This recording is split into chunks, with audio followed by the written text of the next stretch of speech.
ഒരാൾ അവനെ സമീപിച്ച് ചോദിച്ചു, ഗുരു, നിത്യജീവൻ പ്രാപിക്കുവാൻ ഞാൻ എന്ത് നന്മയാണ് പ്രവർത്തിക്കേണ്ടത്? അവൻ പറഞ്ഞു, നന്മയെപ്പറ്റി നീ എന്തിന് എന്നോട് ചോദിക്കുന്നു? നല്ലവൻ ഒരുവൻ മാത്രം. ജീവനിൽ പ്രവേശിക്കുവാൻ നീ അഭിലഷിക്കുന്നുവെങ്കിൽ പ്രമാണങ്ങൾ അനുസരിക്കുക. അവൻ ചോദിച്ചു, ഏതെല്ലാം?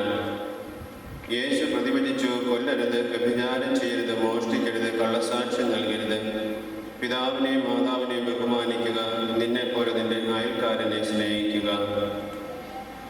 ആ യുവാവ് ചോദിച്ചു, ഇവയെല്ലാം ഞാൻ അനുസരിച്ചിട്ടുണ്ട്, ഇനിയും എനിക്ക് എന്താണ് കുറവ്?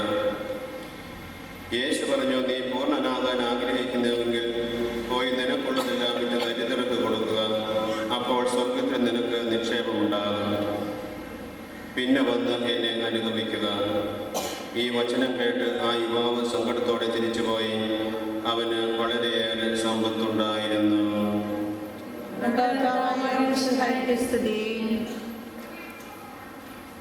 ബഹുമാനപ്പെട്ട സോദരച്ച ജവാന്റെ കുടുംബാംഗങ്ങളെ, സഹോദരി സഹോദരന്മാരെ, കർത്താവിൻ്റെ ശുശ്രൂഷയിലെ 50 വർഷം വിശ്വസതയോടെ പിന്നിട്ട നമ്മുടെ പ്രിയപ്പെട്ട സിസ്റ്റർ ഏറെ കൃതജ്ഞതയോടെ ആണ് തമ്പുരാൻ്റെ മുമ്പിൽ ഇപ്പോൾ ആയിരിക്കുക. അതോടൊപ്പം തന്നെ സിസ്റ്ററിൻ്റെ ബന്ധുക്കളും 50 വർഷം മുമ്പ് തനിക്കൊക്കെ ഉണ്ടായിരുന്നതെല്ലാം തമ്പുരാനെ പ്രതി വേണ്ട എന്ന് വെച്ചിട്ട് തനിക്ക് ആകാമായിരുന്ന എല്ലാ സുഖ സൗകര്യങ്ങളും യേശുവിനെ പ്രതി വേണ്ട എന്ന് വെച്ച്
ജീവിതമാ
മനസ്സിലെ മറുവിരിൽ സമാഗമന കൂടാരവുമായി നിൽപ്പു നിൻ മുന്നിൽ ഞാൻ എന്റെ പാപമ